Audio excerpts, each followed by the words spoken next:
வணக்கம்மா. எங்கள் வீட்டில் இன்னைக்கு சரியான பிரச்சனை பண்ணிட்டாங்க தெருவு மக்கள். இந்த பக்கத்தில் வந்து வீட்டை உடச்சி அந்த பிள்ளைங்க ஒன்றுமே செய்யலை, ஒரு தவறுமே அந்த பிள்ளைங்க செய்யலை. சும்மா அந்த வயக்காட்டில் விளாண்டுட்டு முடியாது, ஒன்றும் தவறு செய்யாது, ஒன்றுமே பண்ணாது. ஆடு வளர்க்கலாமா, 100 மாடு வளர்க்கலாமா, கோழி 1000 வளர்க்கலாமா, நாய் எதுக்கு வளர்க்குறேன்னு என்னை கேட்குறாங்க. நான் இதுக்கு என்ன ஆன்சர் சொல்றது? இதை வந்து என்னட்ட கேட்கறதோட அவங்க கடவுள்கிட்ட போய் கேட்கலாம், இல்லைன்னா அரசாங்கத்திட்ட போய் கேட்கலாம். ஏன் இந்த ஸ்ட்ரீட்ல இவ்வளோ டாக்கெல்லாம் இருக்குது, எல்லாத்தையும் அழிச்சிருங்களேன்னு கவர்மெண்ட்ல போய் அவங்க உத்தரவு விட்டாங்கன்னா கவர்மெண்ட் பார்த்து என்ன செய்யுதோ அதை செஞ்சுட்டு போயிடுவாங்க. நாங்கள் 4 பேரை போல நாங்களும் இருந்துட்டு போயிடுவோம். இது தெருவுக்கு தெருவு சித்திரவதைப்படும், மூளைக்கு மூளை சிற்பாசு இருக்குது, அவ்வளோ கஷ்டப்படுது. அதை தூக்கி நம்ம ஒரு மனசு, கடவுள் கொடுத்த மனசை வச்சு நம்ம ஒரு பராமரித்து அதை ஒரு அடைக்கலம் கொடுத்து நம்ம பராமரித்தோம்னா நம்மளை வந்து அவ்வளோ பேச்சு, அவ்வளோ வார்த்தை. பத்தாததுக்கு ஒரு தவறுமே செய்யலை, ஒரு தவறுமே இந்த பிள்ளைங்க செய்யவே இல்லை. பின்னாடி விளையாடுங்க, வந்து தூங்குங்க. இது பார்க்க முடியாம பக்கத்து வீட்டுக்காரவங்க போய் கன்வென்ட் பண்ணி 50 பேர் 100 பேரை கூப்பிடுறது.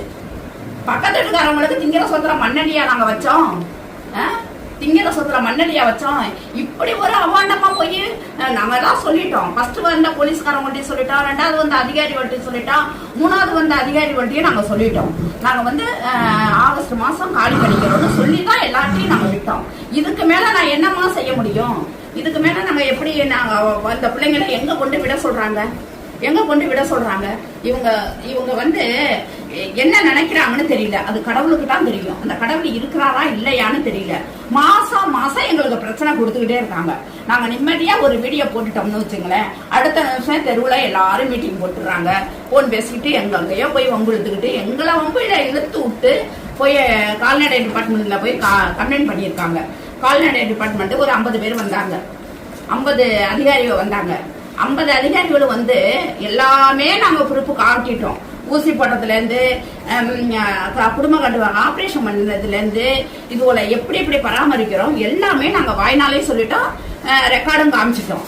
இது இல்லாம எங்களை வந்து அவர் எவ்வளவு என்ன பேசணும், இதுக்காக டிபார்ட்மெண்ட்ல இருக்காராம், இது சம்பந்த டிபார்ட்மெண்ட்ல இவரு என்ன செய்யணும்?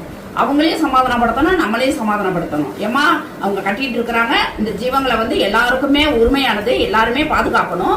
எல்லாருக்குமே இதை ஒவ்வொருத்தரும் ஒவ்வொரு பிள்ளைங்களை வளர்த்தா, ஒவ்வொரு ஜீவனை வளர்த்தா அவங்க எதுக்குமா அந்த வேலை பண்ண போறாங்கன்னா அவங்க பக்கமே பேசணும்.